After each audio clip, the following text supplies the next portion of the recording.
Bien, para hablar de... Bueno, estaban invitados para hablar de la economía y la política del año. Apareció lo de Pratgay, así que podemos empezar por lo de Pratgay.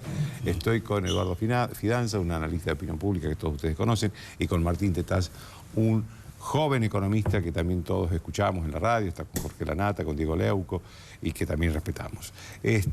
Lo primero que les quiero preguntar es qué significa para ustedes la salida de Pratgay en términos políticos y económicos. Bueno, Y cualquiera de los dos puede hablar de política y economía. En términos políticos, yo creo que lo que significa es que se dirime una disidencia, una disonancia, que creo que tiene que ver con la interpretación que hacía Pratgay y con la interpretación que hacía el presidente. Si el presidente mantuvo... ¿La interpretación de qué? La interpretación sobre qué tiene que ser el ministro de Economía. En realidad, Macri mantuvo la misma lógica que el kirchnerismo, por el cual el último ministro de Economía poderoso, autónomo o con personalidad en la Argentina fue Lavagna, ¿no es cierto? Y después el ministro de Economía fue Néstor y después fue Cristina, en realidad. Volvemos a lo mismo.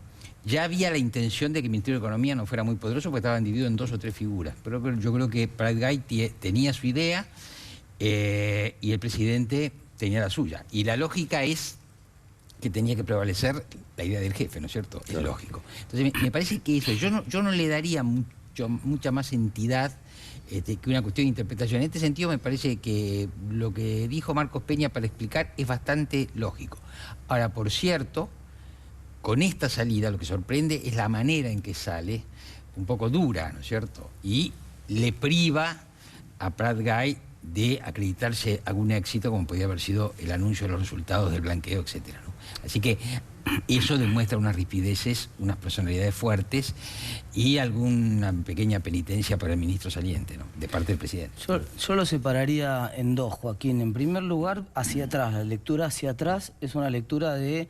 Bueno, evidentemente hubo 2 tipos de desgaste. Un desgaste por la propia función y las medidas que hubo que tomar y lo penoso que fue el primer semestre, que fue un desastre por donde se lo mire prácticamente, más allá de que se tomaron medidas que había que tomar, ¿no?, como el tema de la salida del cepo, el tema de las tarifas y todo ese tema, pero bueno, evidentemente alguien tenía que pagar ese precio, lo pagó, y de esta manera queda como que, bueno, arranca año nuevo, figura nueva, arranca una figura nueva hacia adelante, y todas lo que viene son buenas noticias para Nicolás Duchovny, y todo lo que quedó atrás se hunde o se pierde en el arcón de los recuerdos, y se lo lleva puesto al ministro de Economía, como se lo llevó a Remelennikov el 2002. Ahí veo cierta similitud en ese sentido.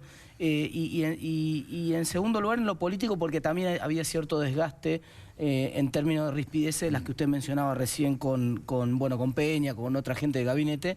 Me parece que esas son las 2 partes de los costos políticos. Hacia adelante, ahora yo decía, separémoslo en 2 partes. Esa es la explicación hacia atrás, Joaquín.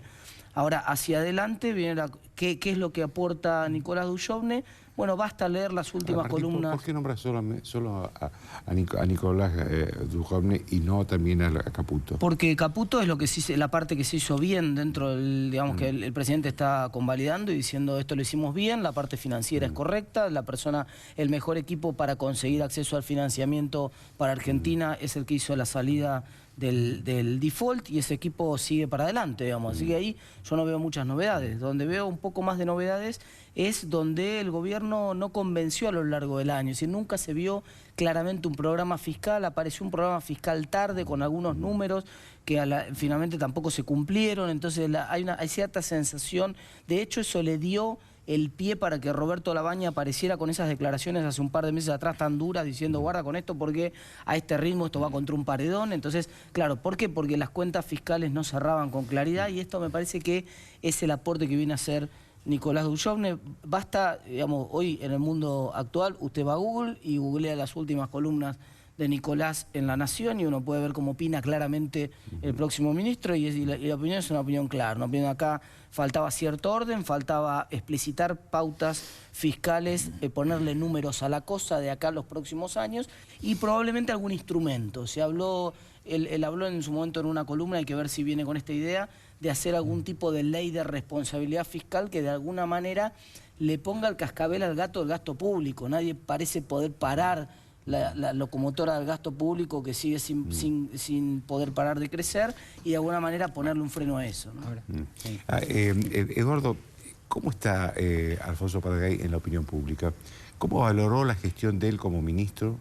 No, la política económica arrancó con una aprobación mayoritaria, pero no perdió tanta aprobación, digamos. Uno se sorprende al ver los datos, porque a pesar del ajuste, que es un ajuste relativo, después podríamos ver, la política económica fue descendiendo la aprobación, pero también fue descendiendo la imagen del presidente, la aprobación de gobierno, la imagen de Sergio Massa, etcétera. Son desgastes de la gestión. La política económica tiene hoy más desaprobación que aprobación, pero es bastante normal, pero tiene una base de aprobación importante, del orden del 45%. Ahora, yo quisiera tomar algo que dice Martín. Martín dijo ponerle número a las cosas. Me parece un buen punto este. ¿Qué es lo que yo creo que está sucediendo? Dejemos las personas, las personalidades, los egos. Dejemos la persona. Que influyeron. Por supuesto que influyeron. Desde ya, porque yo digo, dejémoslo porque influyeron. Pero vamos a algo que creo que es... ¿En qué estamos? Tenemos que valorar el año. El año empieza con un hecho histórico, político extraordinario de la Argentina, porque un partido chico, de clase media, de cuadros profesionales, de 12 años de antigüedad, o sea, el débil, le gana las elecciones presidenciales al partido histórico de masas más importante de la Argentina, uno de los más importantes del mundo. Y es un hecho extraordinario. Cierto es que gana por esto, ¿no es cierto?, por penales, pero gana. Eso da lugar a una transición política muy importante, porque cambian las concepciones, cambian los procedimientos, cambia la forma de ser, cambia la figura presidencial, el estilo, las aspiraciones. Muy bien. Ahora, ¿qué es lo que sucede? Toma el gobierno nuevo, el nuevo gobierno toma la economía agotada, pero con una característica. Porque ¿cuándo había estado la economía agotada en otras transiciones? Estuvo agotada al final del gobierno de Alfonsín, estuvo agotada al final del otro gobierno radical. Acá la economía llega agotada, pero hay una diferencia con las etapas anteriores. No la percibe la sociedad. No, claro. Había, junto con la destrucción de la economía en las dos épocas anteriores, había una destrucción de las expectativas. ¿Qué quiere decir? La gente se conformaba con lo mínimo. Aquí tenemos una economía secretamente destruida y expectativas muy altas. Entonces yo creo que se enfrenta Macri con un problema casi histórico. Él es producto de una transición histórica, se enfrenta con un problema histórico que no había sucedido muchos años en la Argentina. Macroeconomía desarreglada, dificultades para obtener recursos genuinos y para crecer, altas expectativas, que yo las dividía en dos. Una son las expectativas que recogemos nosotros en la opinión pública. Quiero conservar mi trabajo, quiero progresar, quiero inclusión, quiero buenos servicios, quiero todo eso. La otra son las expectativas que yo llamaría institucionalizadas, que tienen que ver con las demandas sobre todo de los sindicatos y de todo lo que se deriva de la legislación civil y laboral de la Argentina. Esas son expectativas institucionalizadas o cristalizadas. Bueno, el gobierno tiene que resolver eso. ¿Cómo, frente a esas expectativas, esta economía va a responder con recursos genuinos y no con recursos, digamos, que sabemos que son pan para hoy, hambre para mañana? Entonces, yo creo que ese problema es el problema histórico que un gobierno también histórico enfrenta. Te preguntaba por la imagen de Alfonso, porque digo, Alfonso Pratgay se va ahora del ministerio, creo que le ofrecieron algo de algún cargo en el exterior que rechazó. ¿Tiene alguna posibilidad de ser candidato? Mira, yo creo esto. Yo creo que por la forma de salir, es lógico que él rechace un ofrecimiento. Otra cosa hubiera sido una salida acordada, un ofrecimiento de una embajada, de algún cargo, ¿te acuerdas que se hablaba de relaciones exteriores, etcétera? Esta forma de salir, a mí me parece que lo pone a Pratgay en el corto plazo como un adversario político del gobierno. Solo que, por el perfil... En elecciones. Yo creo que sí, solo que, por el perfil, me atrevo a hacer esta hipótesis, es una hipótesis, por el perfil, Pratgay es una figura para competir, por ejemplo, en la ciudad de Buenos Aires. Entonces, quiero decir, creo que la forma en que salió le crea al gobierno la probabilidad de tener un adversario político en un distrito ya difícil, como puede ser la ciudad de Buenos Aires. También, claro que esto corre por mi cuenta, ahí, ¿sí? Ahí también yo sería prudente en este sentido, que Fíjate, haciendo el paralelismo, ¿no? La situación de la baña. Cuando la baña se va, bueno, se va cosechando laureles. Así es. En cambio acá, No, claro. Pratgay hizo un trabajo extraordinario en el tema de cepo, extraordinario en el tema de los buitres. Es decir, un trabajo importante, pero no llegó a cosechar nada. Y cuando por ahí podía empezar a cosechar algo, fíjate vos lo que va a empezar a pasar, un fenómeno notable. Por un problema estadístico simple. La inflación, por ejemplo, que ha sido el cuco durante este año, la inflación interanual, que todos dicen 40%, ya hace muchos meses que está bajando. Pero como usted toma interanual, toma los últimos 12 meses, todavía le sigue dando 40. ¿Qué empieza a pasar a partir del próximo mes? Empieza a entrar un mes bajo y a salir un mes de inflación muy alta. Entra diciembre, que es una inflación baja este diciembre comparada contra el diciembre del año pasado, que fue altísima. Enero va a suceder lo mismo, va a entrar un enero de 1,5 de inflación, va a salir un enero de 5. Entonces, en los próximos 6 meses, la inflación interanual va a bajar dramáticamente en la Argentina de 40 a 20%. ¿Quién va a cosechar eso? Bueno, claro. No Pratgay. Me parece que no Pratgay. No, por supuesto. Ahora, Martín, ¿se pudo hacer algo mejor este año para que no sea tan malo? Con el diario del lunes siempre es más fácil pensar que se podría haber hecho algo mejor, ¿no? Yo creo que ciertamente yo fui muy crítico de la manera en que se instrumentó el tema de los subsidios. Creo que el gobierno en primer lugar se quedó corto y en segundo lugar lo hizo mal. Yo hubiera sido mucho más, de hecho lo había escrito en su momento, había escrito alternativas de cómo salir y de cómo resolver ese tema. Me parece que eso lamentablemente se hizo mal y me parece que también fracasó el gobierno en coordinar expectativas de formación de precios en el primer semestre. Entonces la política monetaria fue a un ritmo y la economía en términos de formación de precios fue a otro ritmo diferente. Para hacerlo esto muy claro y que se entienda, digamos. Es decir, el Banco Central frenó dramáticamente la emisión de billetes, le dijo a todo el mundo, vamos a una inflación de 25%, incluido el exministro que creyó también eso y que lo dijo y puso su nombre ahí y su prestigio. Y los formadores de precios, gremios, políticos y los demás formadores de precios no le creyeron y pusieron los precios al 40. Entonces, ¿qué pasó? Y bueno, que si ustedes tienen los precios al 40 y tiene dinero para poner esos precios, bárbaro. Si no tiene dinero para poner esos precios, la combinación es la recesión que tuvimos en el primer semestre. Entonces, me parece que si hubiera sido mejor esa coordinación, la recesión podría haber sido al menos bastante más suave. Sí. Los dos pasaron rozando el tema electoral del año próximo. Les quería hacer una pregunta más precisa sobre cómo ven globalmente el año próximo, que va a ser para mí crucial para el gobierno, ¿no? Por la elección. Si pierdes una cosa, si ganas otra, ¿no? Para el destino de Macri. Bueno, ¿no? Esta es la pregunta de corto plazo. Yo, antes de terminar, quisiera retomar esto de ponerle número a las cosas. El año que viene, yo creo, en primer lugar, me parece que acabamos de escuchar una primicia. Que Carrió acaba de sostener que ella, si participa, va a participar en la provincia de Buenos Aires. Me parece crucial, porque si la provincia de Buenos Aires, como todos decimos, es crucial para leer quién ganó las elecciones del año que viene, hay que constatar que Cambiemos no tiene ninguna figura de peso en la provincia de Buenos Aires, excepto Carrió, que como ella bien dice, está en el podio de los políticos mejor evaluados. Sí, ustedes tenían una última encuesta donde le daba como las 3 figuras más populares del país. Carrió, Stolbizer y Vidal. Un podio femenino, además. Nosotros tenemos que preguntarnos por qué 3 mujeres están al tope, ¿no es cierto? Y después el presidente y Massa. Quiere decir que es la única figura importante, porque tenemos que suponer que Margarita Stolbizer no va a competir por Cambiemos. Y esto es una verdad, yo diría casi irrefutable. Cuando ciertos sectores del gobierno y del sector de comunicación del gobierno, que no les cae bien Carrió, sostienen que podrían tener otros candidatos, yo desafío y pregunto qué otros candidatos, porque los candidatos no se crean de un momento para otro. Y como dijiste antes, a la hora hablábamos en off, a la hora de votar, se votan personas y es muy difícil que capitales políticos muy importantes como el de María Eugenia Vidal, el del presidente, se transmitan a figuras que no tengan entidad propia. Y te agrego un candidato más, el candidato sin nombre, que es la economía. Bueno. Porque como decía Clinton, en esto cada vez...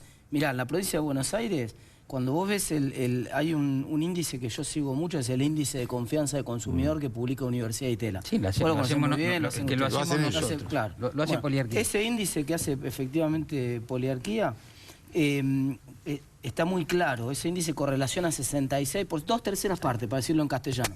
2/3 partes de la imagen del presidente, desde Néstor hasta Macri acá, es explicada por la variación de ese índice. O sea que es como si uno dijera, en vez de la economía estúpido, 2/3 partes es la economía y una tercera parte te la dejo a la política. Está muy bien. Ese índice en el interior del país está muy bien ahora, está estable, con buenos niveles, pero en el Gran Buenos Aires ese índice está detonado. Si le creemos a ese índice y viene y se comporta como se comportó en las últimas elecciones argentinas, y hoy hubiera elecciones, hoy en la provincia de Buenos Aires es una masacre.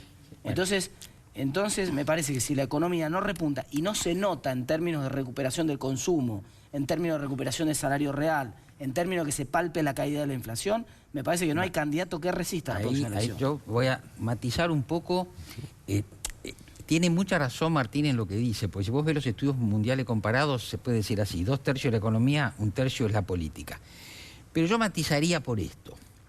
Cuando uno ve que al cabo de un año difícil, el gobierno tiene 55% de aprobación y 45% de desaprobación, uno tiene que concluir que están operando razones políticas sobre las razones económicas. Y esto efectivamente es así, porque parte del apoyo que tiene el presidente, fuera del núcleo de 15, 18% que lo va a seguir en cualquier circunstancia, el resto está primero apostando a una mejora futura, que en parte es una mejora material. Pero hay un punto importante. ¿En qué alimenta su espera? En no querer regresar al populismo de Cristina Kirchner y a la corrupción de aquella década. Entonces, esa es una razón política. Y acá es donde yo creo que políticos como Carrió tienen protagonismo, porque el gobierno, a ver, Martín, ¿crece la economía 3 o 4 puntos? ¿Decreció 2 este año? ¿Quiere decir que va a ser un crecimiento de 2,5 puntos, 3? Yo digo, solamente con eso no me parece que alcance. Ahora, un programa o una discusión, ¿no es cierto? Carrió porta con ella el tema, ¿no es cierto? Va a la elección, los otros saben de qué van a hablar. Van a hablar de calidad institucional, de transparencia, de droga. Yo digo una cosa, Carrió tiene llegada a la población femenina. En ese bolsón del Gran Buenos Aires, de pobreza, de miseria, también está el tema de la droga, también está el tema de los abusos policiales, de la violencia y todo eso. Esa discusión llevada a fondo por una candidata fuerte, la foto de María Eugenia Vidal más Carrió contra Massa o Stolbizer, yo te aseguro que aún en condiciones económicas no demasiado recuperadas, pero con una recuperación, yo no sé si no es una foto ganadora. Pero sí, Cambiemos tiene que procesar esto, ¿no? Martín dijo una cosa de índice, si se nota el crecimiento de la economía, esto me parece importante, porque una cosa es crecer en el número de ustedes los economistas, en los papeles, y otra cosa es que la gente lo sienta.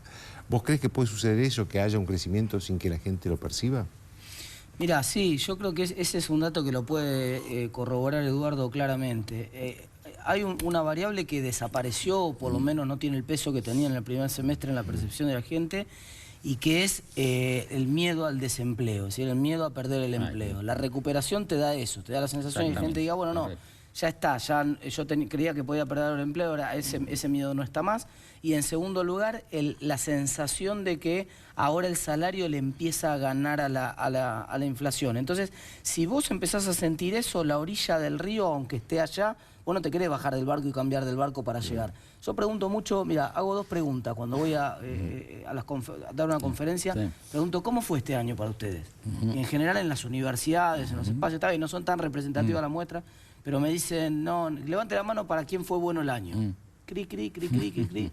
No mucha gente. Digo, levanta la mano los que creen que el año que viene va a ser bueno. Y ahí todo el mundo levanta la mano. Eso es lo que está pasando. Ese tema es muy importante, porque si yo creo que va a ser buena la salida, que hay recuperación, que no voy a perder el empleo y que voy a empezar y que mi salario va a empezar a ganar, ¿para qué voy a cambiar de barco? Claro. Ahora, ¿por qué se demora tanto? ¿Por qué se demoró la reactivación? ¿Qué problema? ¿Por qué el gobierno se equivocó?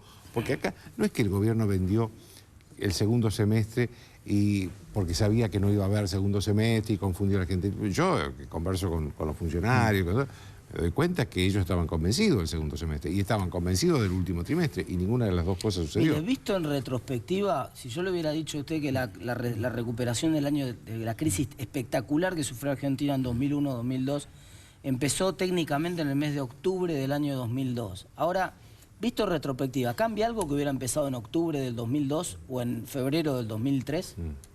No. el ciclo político que vivió la Argentina en los últimos 15 o 16 años hubiera sido diferente si la recuperación realmente empezaba 3 meses antes o 3 meses después. Lo que pasa es que parados en la coyuntura, 3 meses te matan, te asfixian. ¿Te parece que 3 meses es Pero la verdad que la recuperación empiece ahora o empiece... Por ejemplo, ya hay un montón de indicadores de diciembre en términos de construcción que son buenos, en términos de turismo que son buenos. Entonces hay muchos indicadores buenos en diciembre. Ticas, dentro de 1 año, 2 años con la distancia, alguien diga la recuperación al final empezó en diciembre. 4 o 5 meses de diferencia, la verdad que en el corto plazo nos quema esa diferencia. Por las elecciones, sobre todo. Pero cuando hagamos una mirada desde un mediano plazo, desde una distancia más grande, la verdad que la recuperación empiece 5 meses más o 5 meses después, no cambia tanto. Una breve conclusión. Una conclusión es esto, mediano plazo. Yo voy a interpretar como un lector de economía, yo no soy economista. El déficit fiscal o el gasto público tiene una relación con las expectativas de bienestar. Entonces, la propuesta es, hay que bajar el gasto. Cuando uno analiza la composición del gasto, esto Martín lo sabe bien, hay muchos elementos del gasto que se dice que son inflexibles a la baja, porque son jubilaciones, pensiones, salarios de empleados públicos, planes sociales y subsidios. Entonces hay un momento, yo lo escribí esto el otro día, donde hay que sentarse a ver la relación entre el equilibrio macroeconómico y el equilibrio de la demanda social. El equilibrio social. Ponerle número a las cosas no depende de la voluntad de este gobierno, sino de un acuerdo intersectorial. Yo estoy convencido de eso. Los que le tienen que poner el número a las cosas es el gobierno, los sindicatos, los gobernadores, la Iglesia Católica, todos los factores de poder de la Argentina. Si no, al gobierno no le va a alcanzar. Y me temo que si no resolvemos el equilibrio macroeconómico y el equilibrio social, podremos tener algún año mejor. No lo vamos a tener excepcional como en 2003, podemos estar mejor. Vamos a volver a caer en el mismo tema de que la frazada es muy corta para tapar a todos los que quieren quedarse. No está en el plan del gobierno de todas maneras, ni estuvo nunca, y quedó confirmado con lo que pasó este año, bajar el gasto en términos nominales. No. El objetivo del gobierno es que el gasto no crezca en términos reales, que crezca lo mismo que la inflación.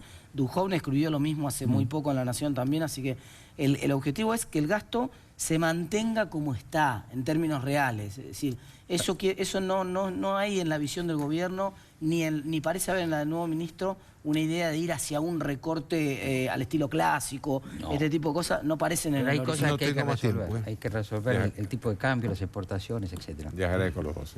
Una pausa.